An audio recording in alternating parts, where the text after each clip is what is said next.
I'm Mia O'Brien, and coming up on today's Jaguar Squad Show on the Locked On Jaguars channel, I'm going to tell you why the Jaguars running game is not in the rut that so many believe it to be in. I'm Marques Ogden. I'm going to talk about this upcoming matchup, what they have to do at the O-line position, secondary, and how I think they do their job. It's going to be a nice win for the Jags. Tony Wigg Wiggins going to join us here momentarily, but first, Duval. It's the Jaguars Squad. Everything Jacksonville Jaguars every week. Breaking down all the big hits and game-changing plays from the Sunshine State, the way only the Locked On Podcast Network can. Gear up. The Jaguars Squad Show starts now.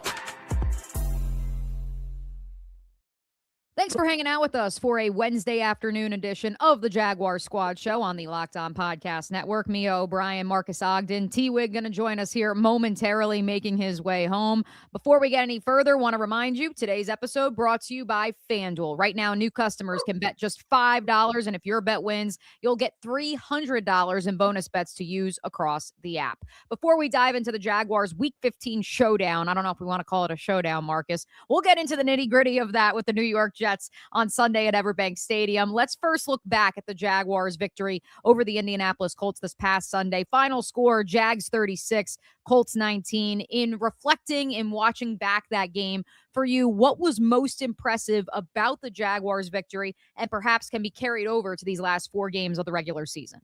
I was very impressed with Trevor Lawrence, the way he played. He played big. He had big throws, didn't turn the ball over. He was reading his progressions nicely, and he was able to go from progression 1 to 2 to 3, and he's able to even sometimes come back to his first read in that regard. And so that is a testament to the offensive line, how they did a good job, and they kept them upright and kept people out of his face, and he kept them on both his 2 feet.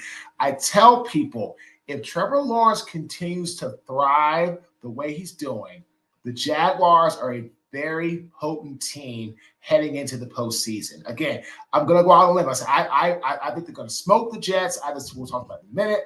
But I really believe that if Trevor Lawrence keeps doing what he's doing, the Jacksonville Jaguars are going to probably be one of the most scariest teams because nobody wants to play into history, right, Mia? They've got nothing to lose, right? Mm-hmm. No one expected them to be this position, this well, this type of high-powered offense. Getting Jacoby Myers was a huge pickup for us, huge. And on the defensive side of the football, they've got a lot of push and a lot of pass rush from their front 4.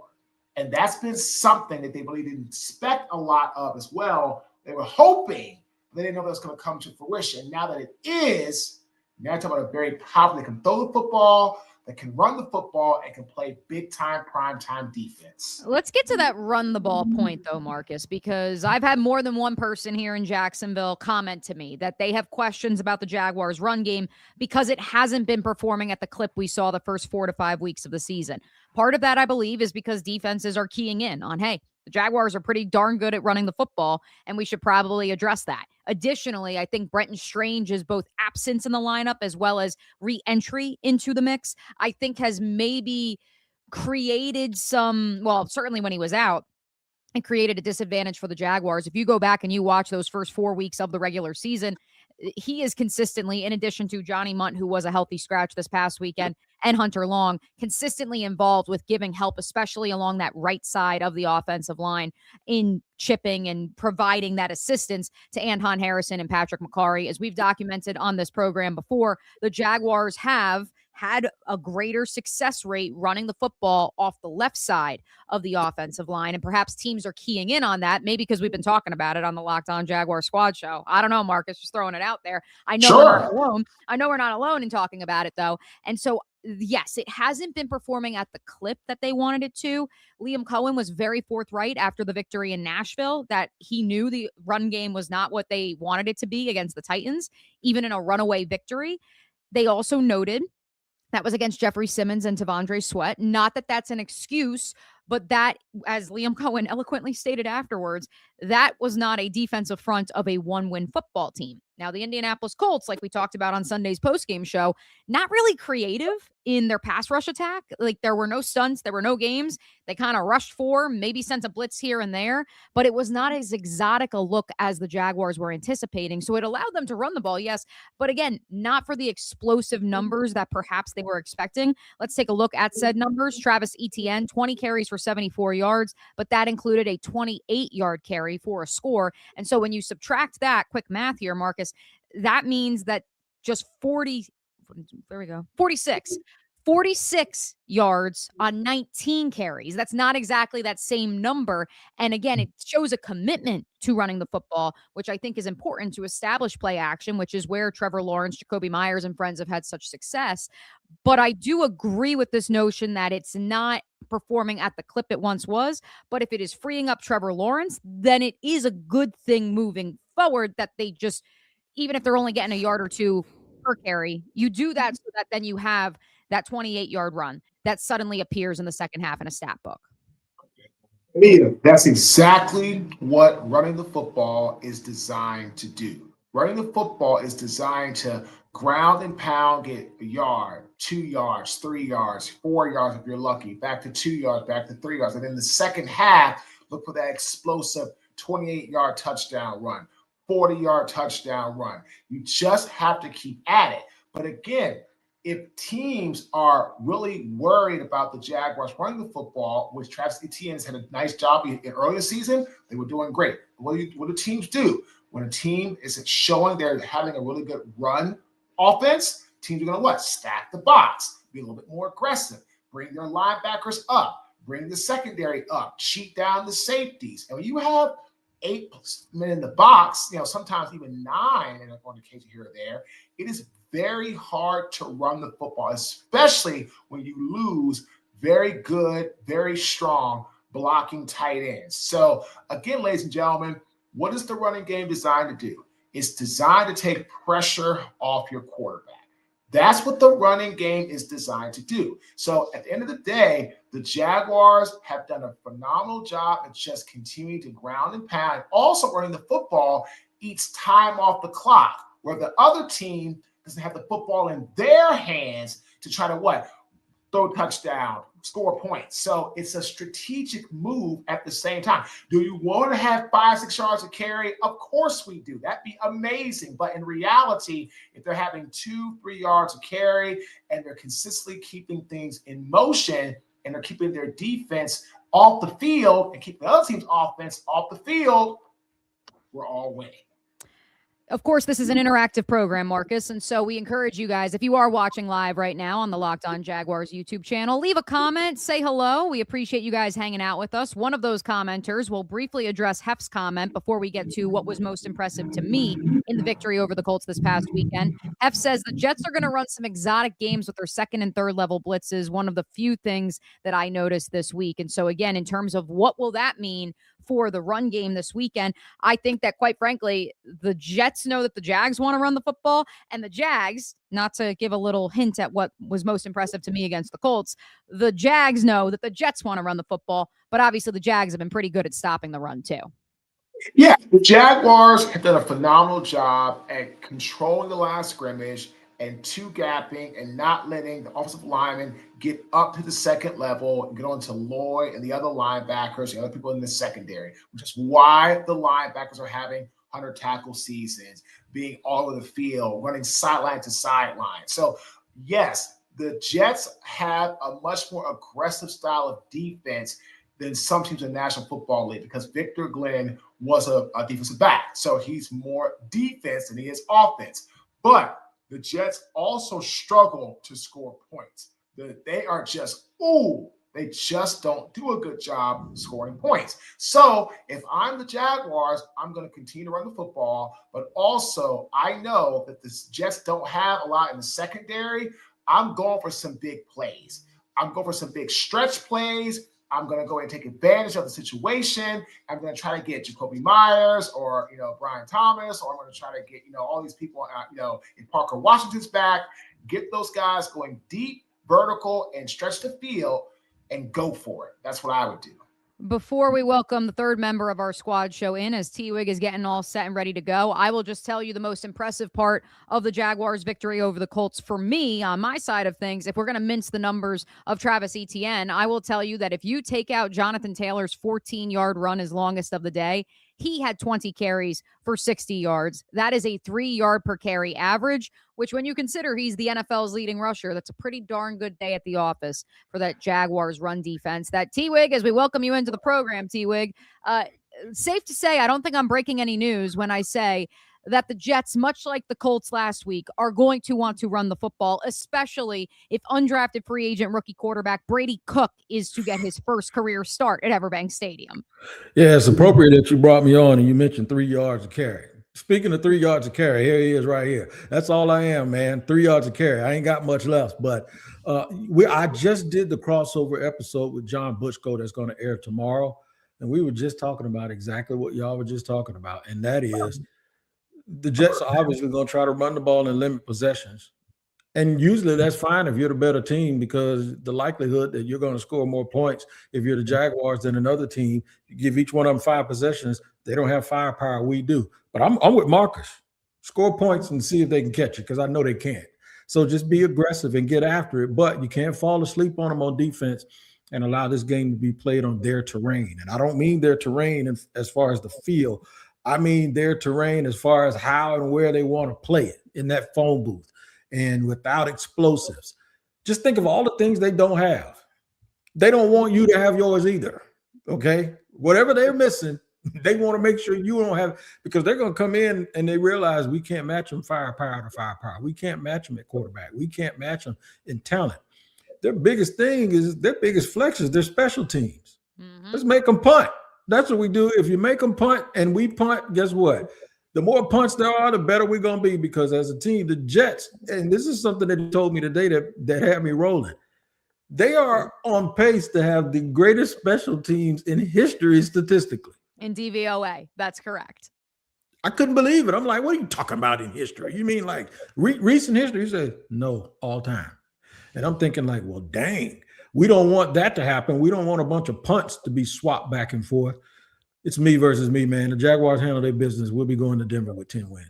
Before we fully look ahead to that Jets matchup on Sunday, Wigg, I'm curious, as you watch the tape back from this past Sunday, what stood out to you as most impressive in the victory over the Colts? The professional nature that they went about their business. You know, we watch games all the time, and one of the things that it's not really the micro thing. So this is the anti-analytics thing. This is the anti-new NFL fan thing. This is the old NFL. You just watch the game and one team looks like, yeah, I understand why they win in the division. Yep, I see why they're going to the playoffs.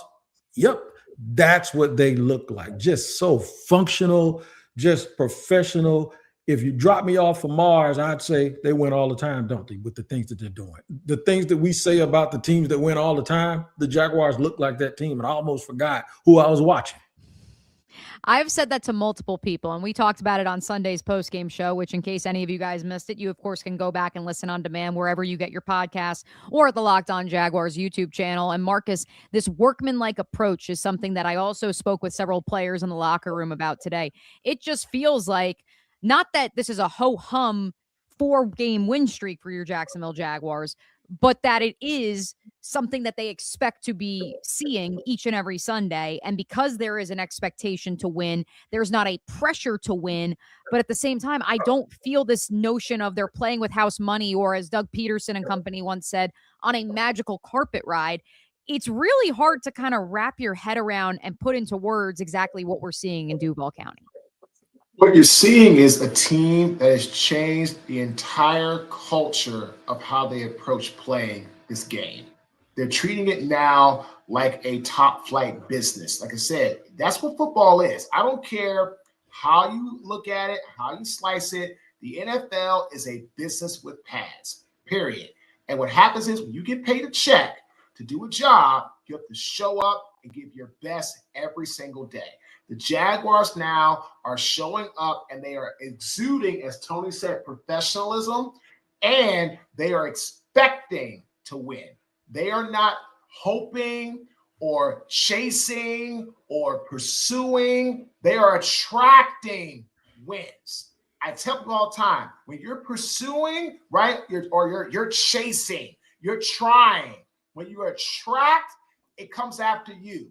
The Jaguars are attracting their wins by the way they execute.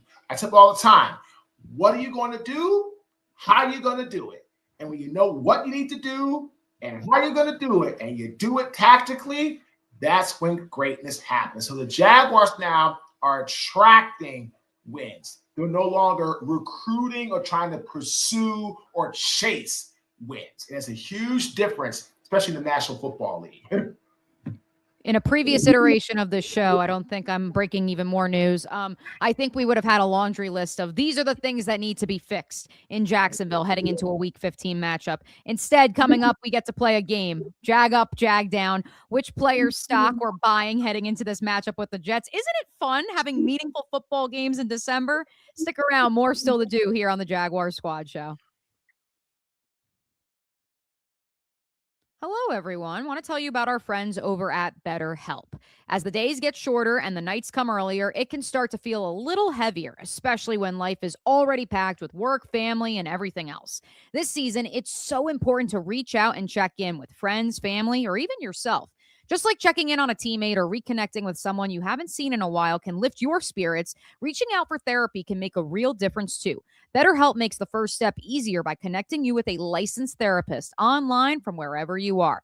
I've noticed that simply talking things through, even for a few minutes, helps clear my head and gets me back on track. Yup, I started with BetterHelp about a year ago, and my therapy journey has been even more than I ever could have imagined. It's not just for when things are falling apart. It's about staying balanced and growing through the tough seasons. This month, don't wait to reach out. Whether you're checking in on a friend or reaching out to a therapist yourself, BetterHelp makes it simple to take that first step.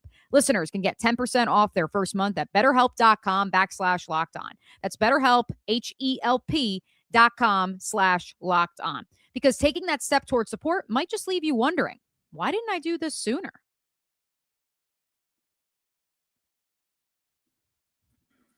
Welcome back into the Jaguar Squad Show. Mia O'Brien, T-Wigg officially in the house. Marques Ogden, former Jaguar, hanging out with us too. Of course, this is an interactive program. So if you have a Jag who you think stock is pointing arrow up, if you have a Jag who you believe that their stock is pointing arrow down, leave it in the comments here on YouTube. Maybe we'll read it. Maybe we will show it on today's broadcast. And of course, all episodes of the Locked On Jaguar Squad Show available on demand on the Locked On Jaguars YouTube channel and wherever you get your podcasts. All right, Marques, we'll give T-Wigg a little bit of time since he just got back. He was in the car. He's still running all over the place. So lead us off. Who is your Jag in our stock report who is arrow up to you? Oh, to me, or you start. Marques, you start. Okay, all right. So I was like, because I was like, wait, I was like, okay, well, I've been talking. I was like, T-Wigg. No, you don't get to go first when you're late. I don't care. I don't care if you're picking up Christmas gifts or not. That ain't nobody. Okay, I just want to make sure. I was like, all right, bet. All right, so I'm gonna go with stock up. I gotta go with Trevor Lawrence. I am just super impressed with the consistency. I am super impressed with how he is just leading this football team, right? That's what you're looking for. You're looking for your quarterback to take the reign. You're looking for your quarterback to lead the team through wins, adversity, hardship, get the wins, and you're looking for a guy that others want to follow. Huge. So I really am impressed highly with Trevor Lawrence and how he has really just bounced back. And he's shown, you know what? Here I am. I'm going to do what I need to do. I'm going to jag up. I'm going to do ball up. I'm going to help this team do what we're supposed to do, which is win. And so as an offensive lineman, I get geeked out when I see young quarterbacks actually taking the reign and doing what they're supposed to do. T-Wigg, as you probably just saw, I put it up on the screen. A couple of the commenters really enjoyed your earlier Locked On show about Trevor's transformation. Do you believe it's sustainable now heading into this matchup? Yes, with the Jets, but then even after that matchup with the Broncos still lurking around the corner in Week 16. Yes, the transformation in and of itself isn't the big part of it. The big part of it is that it's sustainable, that the things that have been transformed are the things that are tangible and the things that just don't go away. And it just doesn't look like, and basically what I said was people watch too much, Remember the Titans, and they saw Sunshine and they saw the blonde hair. I don't know if you noticed that hair ain't blonde anymore, it's brown, right? And what if I gave him a buzz cut and he gained 10 pounds? You know who he looks like? He looks like Ben Roethlisberger. What did we see Roethlisberger doing? The same stuff you see Trevor doing. Every now and then making a mistake, but if he's close at the end of the game, he's going to win it, either with his big arm or his big legs, and he's going to have a strawberry on his elbow, and it's going to look dirty. That's a long way from thinking that's Peyton Manning, isn't it? And see, he's more like Ben Roethlisberger than he is like Peyton Manning. And guess what?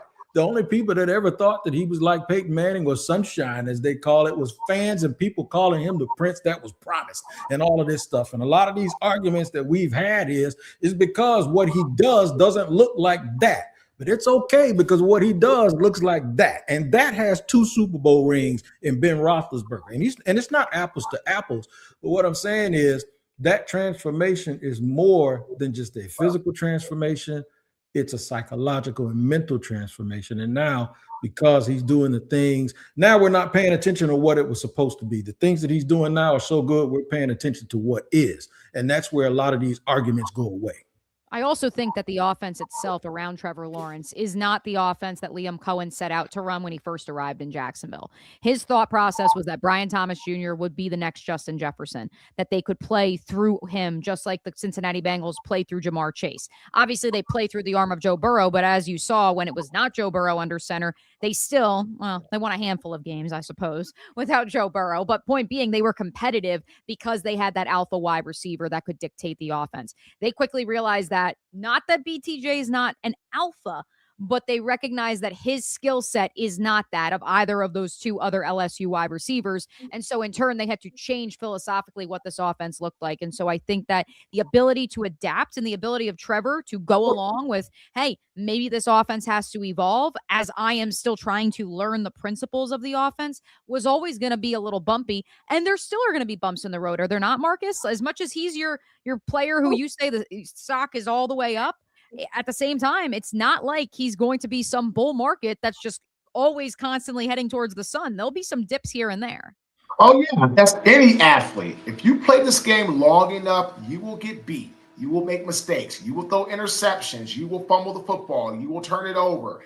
That is the game. That's football. Again, the guys that you're playing against are earning a check too.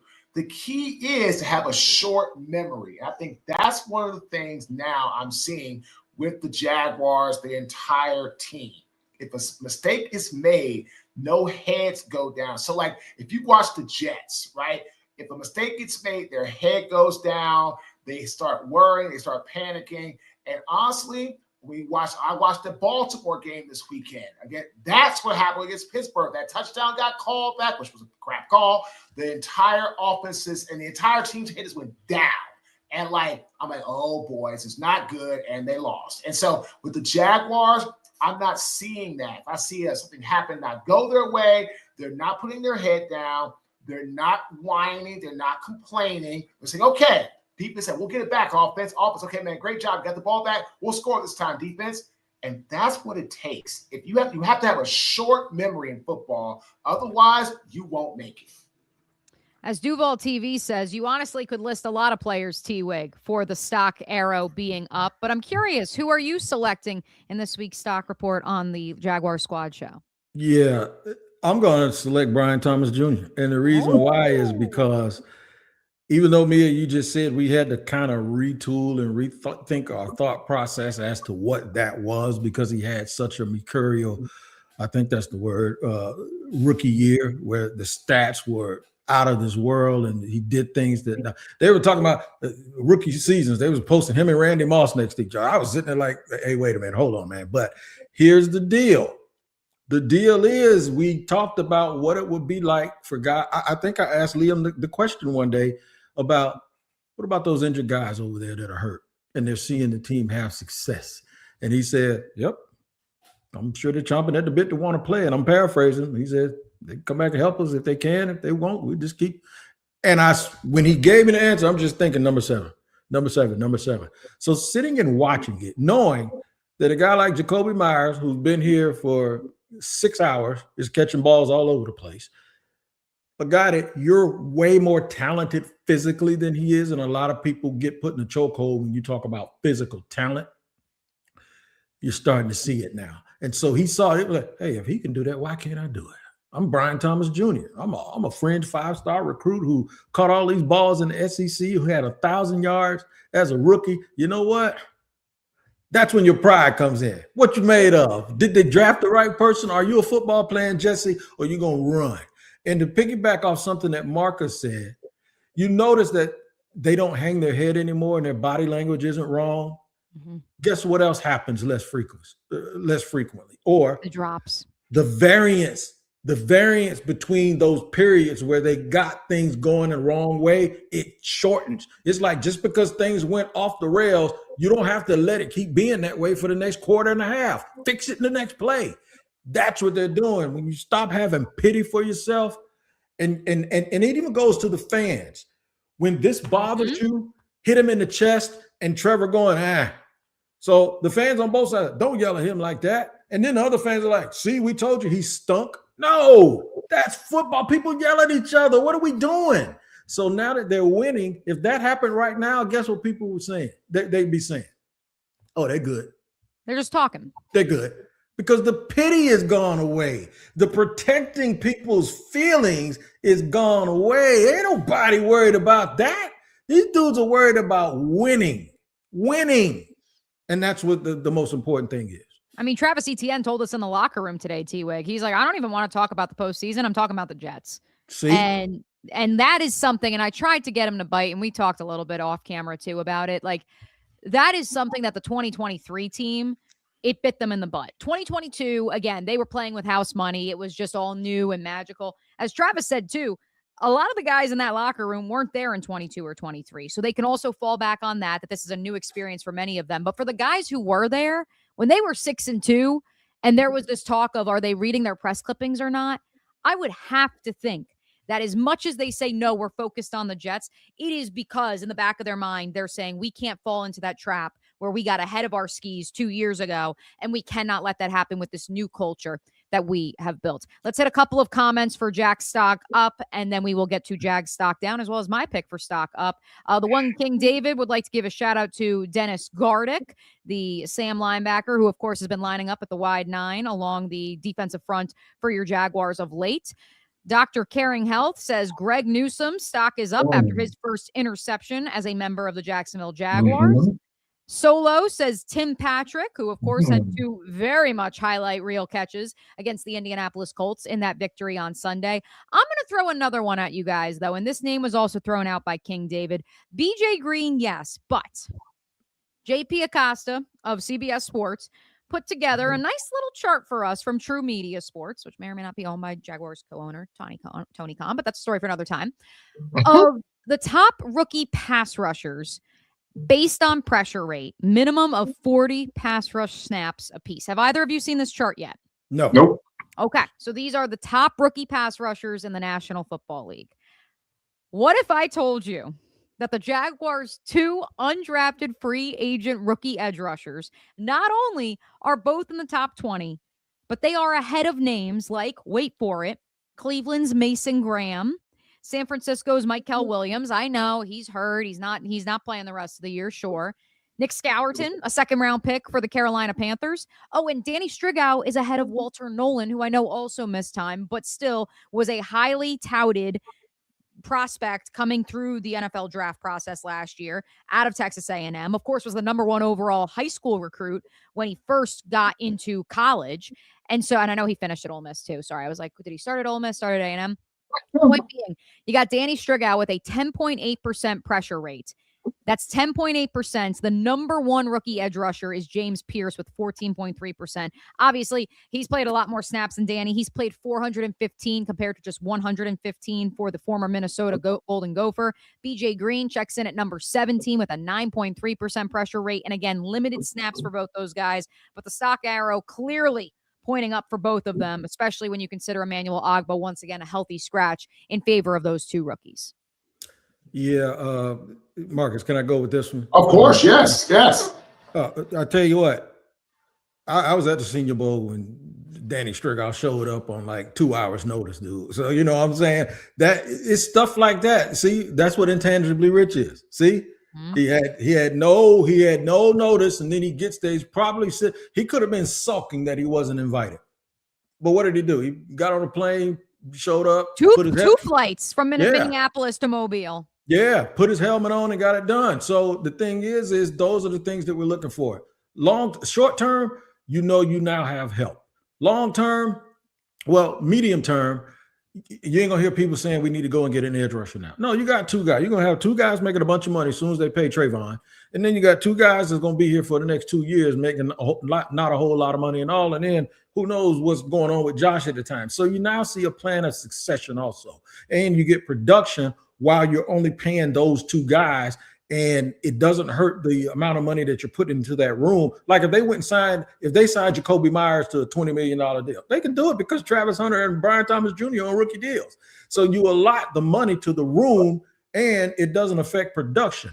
Longer term, how many times over the years that we've been talking about the draft and the Jaguars fans say, I ain't worried about no day 3 pick, or I ain't even worried about a 3rd round pick. They're going to screw it up anyway. No. You don't get that feeling now because of LaQuinn Allen, because of Basho Tootin, because of Rayon Lane, and those two undrafted guys. So what now? Jaguar fans are going to be glued to the TV on day 1, day 2, and day 3 of the draft. Even when they make trades and all they get is that change, like a 4th and a 6th, they're going to be like, oh man, we got a 4th and a 6th. Let Jimmy cook. See, it builds confidence throughout the entire organization, as opposed to you just sitting there just conceding that they're going to blow the picks anyway. It just makes you feel good and helps your football self-esteem if you're a Jaguar fan. Marcus, your thoughts on those two rookie edge rushers? I mean, this is what we talk about all the time. You want to get defensive linemen who are hustle, never quit.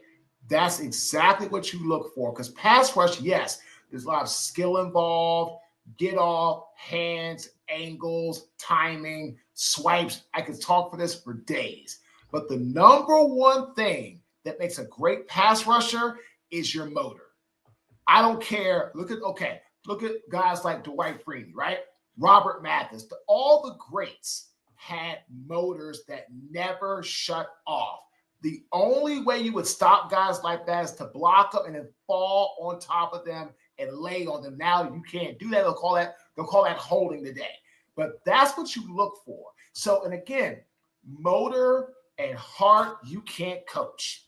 You can't coach. You can't teach. Either you got it or you don't. And the Jaguars getting those guys undrafted it might have cost some 10 grand, maybe 20 grand to sign them, maybe each. And then they're both on rookie deals. Like I said, that make it $750? That's nothing compared to the big scheme of things. And you're getting top production. So when those when Hines Allen come out, Trayvon comes off, all their top dogs, you bring in guys that are young, that are fresh, that are hungry. And what happens is when you start getting to see your name, like in top this of pass rush, top that of pass rush, what it does, it builds confidence that, wow, you know what? I'm undrafted and I can still play this game better than guys that were drafted in the 1st round, the 2nd round, the 3rd round. Because again, when you get on the field, nobody cares if you drafted in the 1st round. No one's saying, oh, there's this guy and he's on the field. He's 1st round draft pick. He's going to be the best on the field. Nobody gives a damn about it after the draft day, right? You get paid. So what? Once the check's clear, it's all about who deserves to be here. And those guys have shown it. And again, to me as a former offensive lineman, those were the guys I hated playing against the most. The guys with high motors, nothing to lose, and everything to prove. Because those were the guys that you had a really hard time keeping an eye off your quarterback. And that's what boosts that causes the friction, which causes that liftoff. You know what I'm saying? You got guys that they don't concede, okay, I ain't going to play this week. Oh, no, Parker Washington couldn't do that. Tim Patrick, who's a unit, he couldn't do that. I mean, these backup tight ends, Morris. Just think about him going up and down to the practice squad, up and down. And now he became a very big part of it because when those other guys were injured, he stepped up, and now they like, hey, we got a lot of value in this dude. That's it. It's everybody has a different path to it, but the one thing you need is 100% buy-in, and they have 100% buy-in because the coach has been very, very transparent about everything. In a corresponding move, I would agree with Hef. Yes, if Danny Strigow and BJ Green are up, Emmanuel Ogbah is most likely down. I'm curious, boys, because I think it'll lead into our next segment. Who would be your Jag down heading into this meeting with the Jets? Go ahead, Mark. You go first. I might take it from you. You know what, man? It's so hard. The guy who's mentioned, he's not playing great. So I'm going to probably go with him. Like, he hasn't been playing great. I always mispronounce his name, but the D tackle. How do you pronounce his name? Oh, who, Emmanuel Ogbah. Ogbah, yeah. So, it's like, again, it's hard to downgrade when you win 4 straight. It's hard to find that, but still, that's what I would say. He's just not performing like the other, guys are at a high level. And again, like you said, when the undrafted free agents are outshining you, that shows you that you need to pick it up. Otherwise, you could be on your way in that regard. For me, I'm going in your wheelhouse, Mo. Walk a little. And I knew that's where you were going. Yeah, so. That's why I gave it to him first, just in case. I ain't want to steal it from him. That's his wheelhouse, but it comes with a little bit of an asterisk. And what that is he needs to stay engaged. This isn't like walk a little, we forget about you. No, you're not a swing tackle. And not officially, but in the minds of some people. Basically, if you want to know what to tell Walker Little, you just point at the dude that Cole Van Lannon that's replacing him. He stayed down until it was time to get up. And once he got up, he stayed up. You need to do the exact same thing. That's how you get better. And it shows you that it's not a contradiction. And that is, we may want to play the guy that's making the most money, but we put that kid in there, and guess what? They look like the 4 tops. Them boys was in step, right? So it's like, hold up, man. I need you to do whatever he did while he was over here, because you just one twisted ankle or one stepped on foot away from being right back in there in that situation. So it's not like when I say down, like, how fans are. Balky paid him all that money. Get him out of here. No. It's not that. What it is it's a fluid, ongoing process that if you don't do it, somebody else is going to step up and they're going to do it for you. And that's how you build competition. You take all the pity party stuff out of the building, and then you just say, okay, what are you going to do about it? Practice your butt off, and those players will see it. And when you get there, be the first guy in the building, be the last guy to leave. Don't be happy about losing your job. Be happy for your teammate, but be chomping at the bit to get right back in there and help this team. And if 53 guys have that attitude plus the practice squad, that stuff is probably worth a 4-quarter possession and maybe a win in a football game. So that's how you have to approach it. Let's take a timeout, because when we come back, we are going to discuss the controversy surrounding who will start at left tackle for the Jaguars Sunday against the New York Jets. We'll also talk about the defensive back rotation on the outside. That's coming up next here on the Locked On Jaguars Squad Show. Hello, friends. When the opening whistle blows on a new repair, get your crew moving forward with SupplyHouse. Order today and see parts on your doorstep tomorrow. Over 280,000 plumbing, HVAC, and electrical items from the most trusted brands in the business. Their real-time inventory and honest lead times keep you from punting projects, while their industry-leading customer service always has your blind side covered. Need parts fast for a project? SupplyHouse has next-day delivery. Talk about a game changer. The part finder tools and 3D schematics can save you hours on jobs where every detail matters. Join the free Trade Master program today and score serious perks like priority shipping, lower prices, and a dedicated support line. Visit SupplyHouse.com to sign up for free and use promo code SHNFL5 for 5% off your first order. That's SupplyHouse.com. Real people, real service. It's that time, folks. We know. We got Marques Ogden, former NFL offensive lineman here. Y'all get in the chat on the Jaguars Squad Show live on YouTube because you want to talk some offensive line. Liam Cohen said as part of his press conference on Wednesday morning, he said in part when he was asked if Cole Van Lannon had earned a starting job, he said yes. Now, At the same time, he also noted that when it comes to the Jaguars offensive line and when it comes to the former 6th-round pick of the Green Bay Packers, quote, we've got a great situation where we've got depth at multiple spots that's on the offensive line and elsewhere. And so, given that depth, given that Walker Little was back on the practice field today after being in the concussion protocol all last week and missing the victory over the Indianapolis Colts, Marques, let's start with you. Who would you like to see, not just at left tackle, but go left to right along the Jaguars offensive line Sunday against the Jets? I mean, I'm going to go with Cole Van Landen. I'm going to put him at left tackle. I mean, I'm gonna try. I mean, at the end of the day, I'd rather have a younger guy who's more physical, who is at the point of attack. Then you've got Ezra Cleveland, you've got 73, you've got Patrick McCarry, and you've got Anton.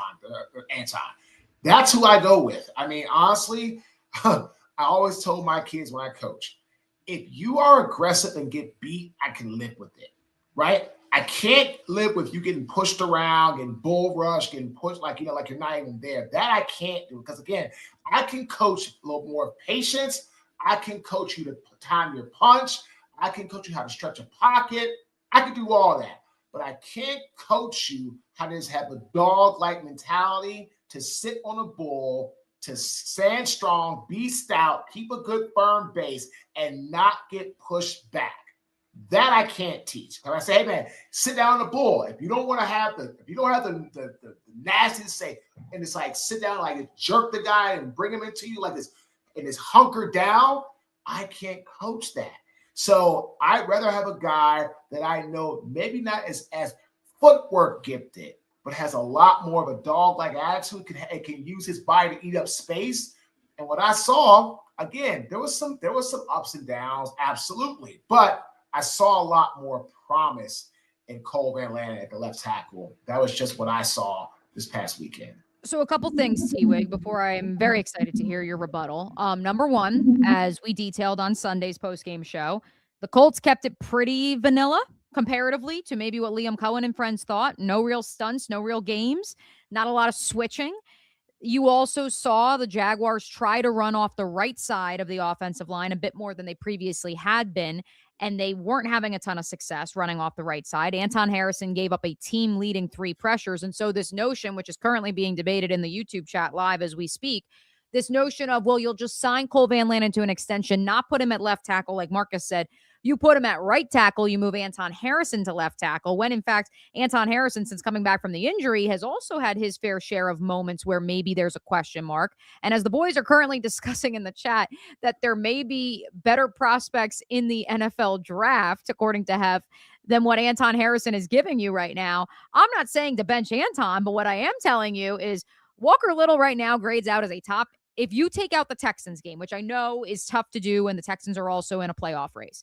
If you take out the Texans game in which he was bullied by Danielle Hunter and Will Anderson, he's a top 15 tackle. And as much as you want to believe, yes, like that's what Cole Van Landen is. Yes, we could find a starting tackle in the draft. I don't know if you could find someone plug and play ready that quickly. And so I don't know if you can give up on 72 that quickly. Not without a first round pick, you can't. But we have free agency before that, and usually you ain't gonna find no top 10 left tackle walking around in free agency unless he's 34. But I can't believe with everything that the Jaguars are looking at, we got people arguing in the comments about the draft. Come on, man. I'm like, hey man, just buck up and enjoy this. And I do believe that we are now in a place where being a top 15 left tackle ain't good enough because there's 7 teams that's going to make the playoffs from the AFC. So let's just say it's 7 over here and 7 over there that are better than you. That's all the playoff teams. They have a better left tackle than you do. To win, we're not thinking about winning it all. To win it all, you can't be top 15 at that position. Or even if you are just top 15, if you're the 15th best guy, it goes back to what Marques said. You got to be if you're the 15th best guy because you're a technician and you do all of these things right, we can work around that. But we can't work around you getting pushed around like Luke Fortner. We can't work around you being on the ground like Luke Jokel. And there's too many times where Walker Little looks totally outclassed, and a couple of times it's been by linebackers. That cannot happen if you want to win the championship, because I'm going to tell you what they're going to do.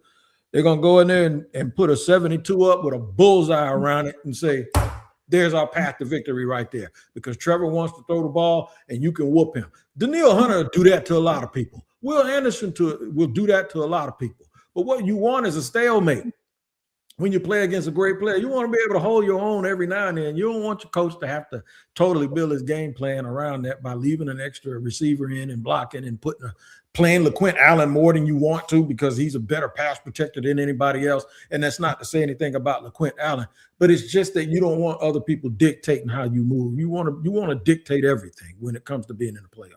48 Boots and Hef and King David, we see all of you debating right now this notion of when Cole Van Lannon, if he's thrust into action, has to go against the likes of Nick Bonito in 2 weeks' time, when he has to go against premier edge rushers like Anderson and Hunter, maybe that's when then you'll see maybe it wasn't Walker Little all along. Maybe it's just the nature of those dudes being dudes. But before we go any further, before we answer this topic, this question of what the Jaguars offensive line and their DB room, if we've got some time, will look like against the Jets, I do want to hit you guys with the Jaguars injury report for Wednesday. Today was the first December practice that I can remember in 7+ years covering this team that every member of the 53-man roster was on the field. That doesn't mean they practiced in full, but everyone was out there and participated in some form or fashion in what was essentially a modified walkthrough. Parker Washington limited with the hip injury that kept him out of last week's game. Quentin Morris limited with an ankle. Ezra Cleveland, the only player in a non-contact penny. He has a shoulder injury, which kept him limited. Both Dewey Wingard, Walker Little back on the field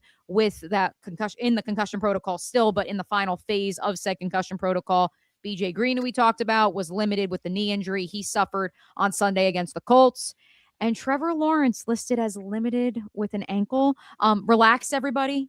Saw him out there. He was sprinting. If he's running sprints, like, he's limited, but it's not, I think, quite at the level maybe that some people are seeing that in a panic. Marcus, does anything stick out for you? Maybe it's the notion of having a pretty healthy, knock on wood, roster minus the guys who are lost for the season on December the 10th. Yeah, I mean, that's almost unheard of, to have 53 guys on your active roster all on the practice field in some capacity. It's almost unheard of, because football is such a violent sport.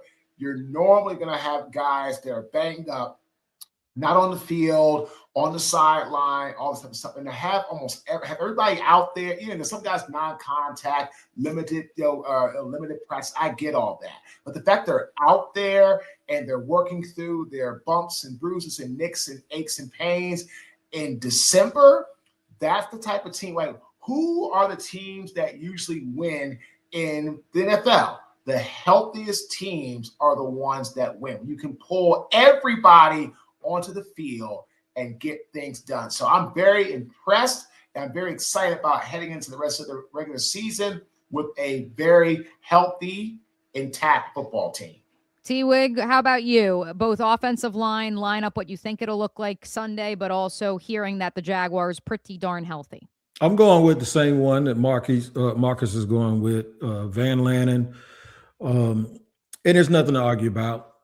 The tape, the availability of the tape and how it goes. The dude that does the best is the guy that's going to play. It's a good problem to have.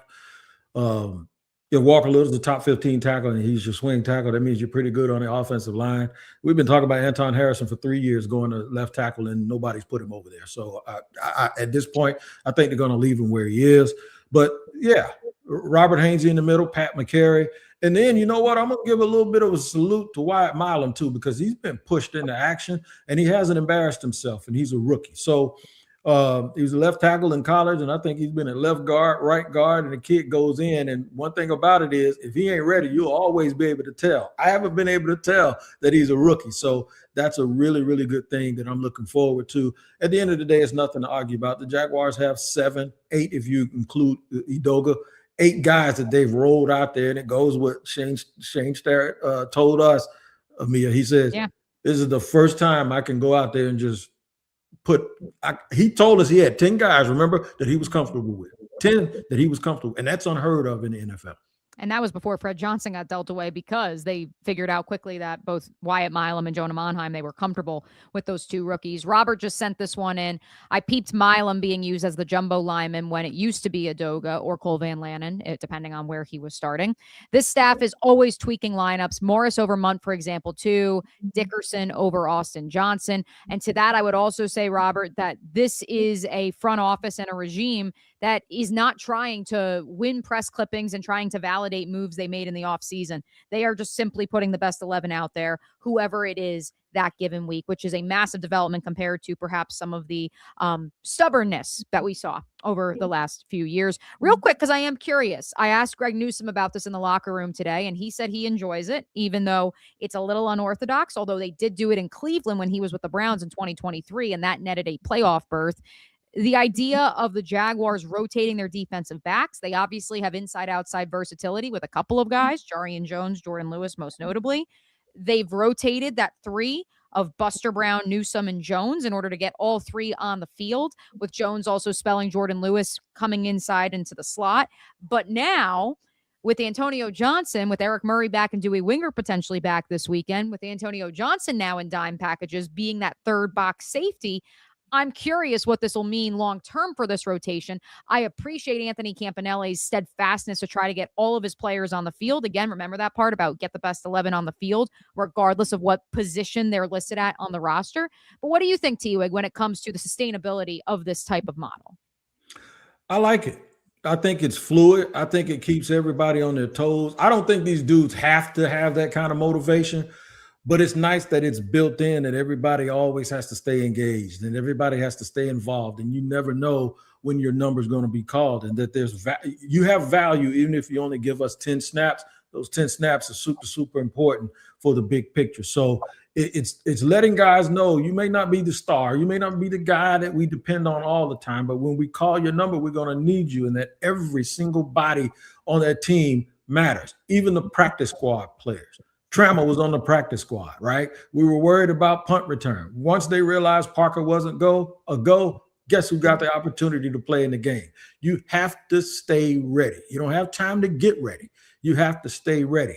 And that helps understand the thing that they've done really, really well. And that is transfer whatever they've been working on all week to the game. And I have said, I want to see the Chris Brown choreography at the game. I don't want to see y'all stumbling and then over there trying to say, no, you got to step left, step right. No, when I turn, you turn. Do that during the week. We don't need to. Remember, Doug used to say we had to fix stuff and we can't get back to practice to fix it. We got to fix it during the game before he fired Caldwell. No, you know when you got to fix stuff? Before the game starts, make sure when you walk out there, you know exactly what your purpose is and your intent, and be intentional about every single thing. And then you know what happens when you don't win? You don't win, but make sure it wasn't because you lack preparedness or it didn't transfer. Because if it didn't transfer, guess what that means? It wasn't on you anyway. That means the wind blew and it left because it wasn't real. And that's what I'm talking about, man. They're playing real football, and that's why it looks like a real football team. Marcus, have you ever been a part of a team, since obviously you were on the offensive side of the ball, where the defense rotated those defensive backs quite like how the Jaguars have? Oh, yeah, absolutely. Yeah, because what it does, you have to think, as a defensive back, you're backpedaling constantly while guys are running forward, running routes. That's a lot on your body. It's a lot on your hips. It's a lot on your knees. It's a lot on your ankles.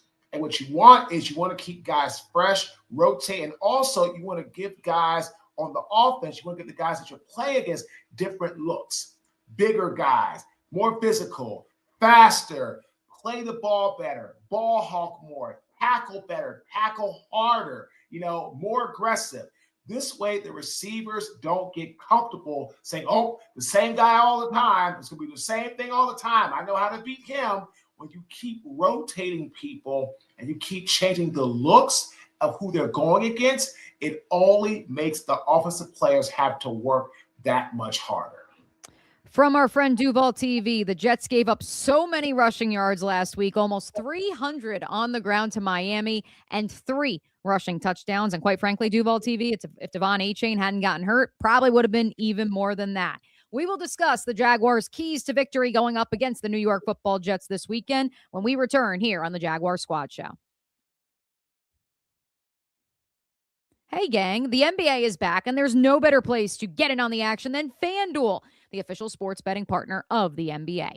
Even if you missed the start of the game or want to ride the hot hand, FanDuel has live bets on everything from who will score next to fourth quarter comebacks. Plus, you can even combine your live bets into a same-game parlay for a shot at a bigger payout. It keeps every game exciting, especially when your team is making that late push. Right now, FanDuel is giving new customers $300 in bonus bets when your first $5 bet wins. So head to FanDuel.com to sign up and play your game with FanDuel, the official sports betting partner of the NBA. One segment to go here, gentlemen, and we're going to keep it short, sweet, and to the point. Marques Ogden, please kick us off. What is your number one key for the Jacksonville Jaguars in order to pick up their 10th win of the season Sunday at Everbank Stadium? Just keep running the football. Just like we talked about with Miami getting 300 yards rushing and 3 touchdowns. When you run the football, you not only keep the offense moving, you keep the other team's offense off the field. It is almost impossible. Of course, you can score on that field, but it's so much harder to score points when your offense is not on the field. Run the football and keep gashing them, and do not allow the ball to go back in their hands. And like you said, right, T-Wig, watch out for the special teams. The punting, all this tech stuff, you want to minimize that. And again, if you're running the football more and you cross your side of the field, you're more likely to go for those 3-point field goals, things like, and all those things add, because the Jets suck. They can't score. So just keep it moving, okay? Marques, how did we start the show before T-Wig got on? I said the showdown, T-Wig, with the Jets, and both Marques and I were like, maybe not the best terminology. No. On paper, the Jaguars, 12.5-point favorites. That is their largest margin of being favored, according to Las Vegas and the sports books, since 2007. I was in high school in 2007. I don't know about y'all. Marques, were you playing in 2007? I sure was. Yeah. So that's, I mean, no, not that Marques was playing 5 minutes ago. Who are we kidding? Come on now. Point being, it's been a hot minute for the Jaguars to be favored in by double digits at home at Everbank Stadium, but that's where they find themselves, T-Wig. How do they secure this dub and maybe even cover that spread? Look in the mirror all week long and say, that's my biggest opposition, and go out and continue to be a pro. Now, functionally during the game, if they get up 10-0, I think they're in good shape. They can't go to sleep. But if they get up 10-0 and everyone keeps playing with the same fire and energy that they've been playing with for the last couple of weeks, they shouldn't have a problem. But we're not trying not to get beat. We're trying to win. So if they stomp the Jets 45-0, I'll be happy with that too. Hey, that's why Marques said he's ready to air it out, right? Oh, my God. I mean, these guys, they suck. I mean, I'm just being honest. Like, they cannot cover. Don't ask me. They suck. So all they have to do is just do their job. And please, as T-Wig said, don't go to sleep. Hey, for the sake of just, being journalistic, the New York Jets, in terms of passing yards allowed per game, it's actually top 10, not awful, 190.2. That's because they're always behind. Ain't nobody got to throw the ball to catch them. That's why. Exactly. Yeah. Well, then you scroll down and you see rushing yards per game, and they are the third worst allowed in the national. They can't run the football. Yeah. Right. Exactly. I would also add this, and I know, Hef, you already mentioned it. Robert, you did as well. No turnovers on offense or special teams, and forced 2 or more. The New York Jets have 0 interceptions this year. 0. And they are last in the National Football League in turnovers forced. Do not be that team that allows the Jets to turn you over. I think that is equally a massive key to victory in this game. I also think we have to address the elephant in the room, boys. I asked Liam Cohen this morning about the quarterback position, and he acted as if the Jaguars are preparing for all 3 quarterbacks. Of course, a little bit while after that, we heard from Aaron Glenn, the head coach of the Jets, that both Justin Fields, Tyrod Taylor would not practice today, Wednesday, December 10th. And so by all accounts, it looks like it's going to be the rookie T-Wig, Brady Cook, the undrafted free agent out of Missouri, getting his first career start. So I kind of got Marcus's thoughts a little bit, and we'll circle back to him. But first, let's hear from you. A rookie quarterback making his first career start against the Jags. What does that mean for Anthony Campanelli's defense and for this operation as a whole? Ice up, son. It's about to be you're about to get baptized in Duval County. And I would think we realize how big and strong these dudes are, man. And you coming into this for the first, you've been playing football his whole life. The NFL is different. I tell people this all the time. The Rock, Suge Knight, Batista, there's a whole bunch of people that got cut that y'all think are tough guys. They ain't make it out of training camp. These dudes are for real. And all you got to do is be over there when dudes are leaving after they get cut. And you'll be like, they cut him? Yeah, but look at the guy they got in there waiting. It's the NFL, man. And rookies always talk about how the speed of the game is what it is. Talking about it and actually doing it are two different things. There's been a lot of dudes we saw be real successful in college, and then they get to the NFL and they look like they're me out there. So good luck to him. I hope he doesn't have good fortune this week, but ice up, son. That's all I'm going to tell you. Marques, I'm sure you have blocked for. Actually, I don't know if you've blocked for a rookie quarterback making his first career start. You did? Okay. Yeah. Mm-hmm. Okay. Yeah. So walk us through the thought process if you're the Jets right now, and maybe if you're the opposing defense like the Jags.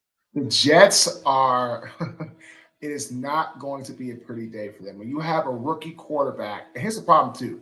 The Jets offensive line is absolutely atrocious. Really? It's okay. It's absolutely atrocious. So, yeah, I mean, have you seen, the way that Fields gets hit running for his life? Like, right. It's constant. Everyone's so high on those two young tackles, though. That's where I don't know. Okay, and Joe Tippmann in the middle, too. You could be high on things all you want. But at the end of the day, it's all about how is your quarterback upright. Like, concussion protocols, hits, like, it is constant with them. So, again, the Jets are the Jets have nothing to play for. That's why I feel bad about this rookie quarterback, because these guys aren't excited. They're not passionate. They're not like, let's go. They're not playing for anything. So that's another thing. So when you're a young quarterback, you got a defense that, again, you're on the road against a defense that has really good edge rushers. They've been playing super high level. They play like it's a career, a job. They're doing everything they're supposed to do. This is going to be a very long day for a very young quarterback. And again, like I said, right, see, look, I played 6 years. Like, I played against some, like, the dudes that are just monstrous size, speed, all that. You get hit by guys the size like John Henderson a couple times. Now, when I went to, Jaguar Day last year, I'm walking around like, I'm 6'5", 6'6", so, like, I'm used to that size. When you don't have not used to that size, man, 6'5", 6'6", 6'7", you talk about a different breed of animal out there. So this is not college. This is not the SEC. This is not, the Big Ten. It's not all this. This is the National Football League. Trayvon Walker, 6'5", 272, and his arms go down to his shin. And he runs faster than most teams' third wide receiver. That's what I want to say. I remember, and this is going back, and this has helped shape me in football. It's 1993. I'll never forget it. I'm standing in 900 First Street, Southeast DC at the Mirage nightclub where I was a bouncer. I had a little more muscles back then, right? And I'm standing there with Sterling Palmer, Reggie Brooks, and Lamont Hollenquist at the time. And they drafted Heath Shuler, top 5 pick. And I said, y'all should be pretty good next year. Simultaneously, they all turned and say, oh, we ain't going to be good with no rookie. This is a first-round pick, and this is the transparency. This is what taught me about how NFL guys think. They turn to say, oh, no, we ain't going to be no good. I mean, I'm glad they picked it, but we ain't going to be no good if he starts. That's the way it is. So now we're talking about the dude coming in off the street against the Jaguars. Ice up. That hasn't played all season. Good luck. We're good. And since King David asked if the rookie plays and Tyrod Taylor and Justin Fields are both inactive, who is backing him up? The New York Jets reportedly making plans to sign another Midwestern college quarterback once upon a time, Adrian Martinez, formerly of Kansas State, Nebraska. He would reportedly be the backup to Brady Cook if he digging deep. Mia, they digging deep. I'm not even going to ask you two for a score prediction. I know which way you're going. Someone asked me today, they're like, you're picking the Jags, right? And I was like, I feel like I got to save the graphic because I have a feeling NFL Network's going to go like Jags across the board too. But hey, any given Sunday, us versus us, that is the mantra, not just of the Jaguar Squad Show, but of the Jacksonville Jaguars themselves moving forward under Liam Cohen and the new Brain Trust. We appreciate you guys hanging out with us. Over 100 of you live on a Wednesday afternoon. And of course, yes, Duval TV. We appreciate if you like and subscribe to the Locked On Jaguars channel, wherever you are listening from. We appreciate you guys hanging out with us. We will be back for some Sunday post game coming up after the Jaguars dog walk the Jets, right? Lord help. That's right. Lord. Do it. We appreciate all you guys. We will catch you on Sunday.